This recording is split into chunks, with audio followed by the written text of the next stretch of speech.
বিশ্বকাপ বাছাইয়ের সবশেষ 4টি ম্যাচেই জয়শূন্য ছিল ব্রাজিল। গেল বছর অক্টোবরে ভেনেজুয়েলার সঙ্গে 1-1 গোলে ড্র করে 5 বারের বিশ্ব চ্যাম্পিয়নরা।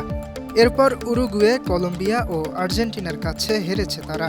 অবশেষে জয়হীন থাকার এই বৃত্ত কাটিয়ে উঠেছে ব্রাজিল। ঘরের মাঠে ইকুয়েডরের বিপক্ষে 1-0 গোলের জয় পেয়েছে দলটি। ম্যাচের 30 মিনিটে জয়সূচক গোলটি করেন রদ্রিগো। এই জয়ে 3 পয়েন্ট তুলে স্বস্তি আসলেও খেলায় মন ভরাতে পারেনি ব্রাজিল। ব্রাজিলের মাটিতে বেশ দাপট দেখিয়েছে ইকুয়েডর। সেলেসাওদের হয়ে একমাত্র গোলটি করা রদ্রিগো বিষয়টি মানতে পারছেন না। ইকুয়েডর ম্যাচের বিভিন্ন সময়ে দাপট দেখিয়েছে।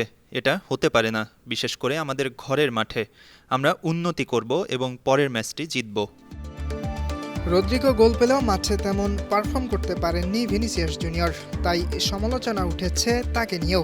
তবে সংবাদ সম্মেলনে ব্রাজিল কোচ দরিভাল জুনিয়র ভিনির পক্ষ নিয়েছেন।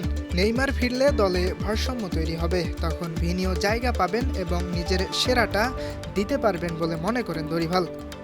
ইকুয়েডরকে হারিয়ে 7 ম্যাচে 10 পয়েন্ট নিয়ে বিশ্বকাপ বাছাইয়ের টেবিলে 4-এ উঠল ব্রাজিল।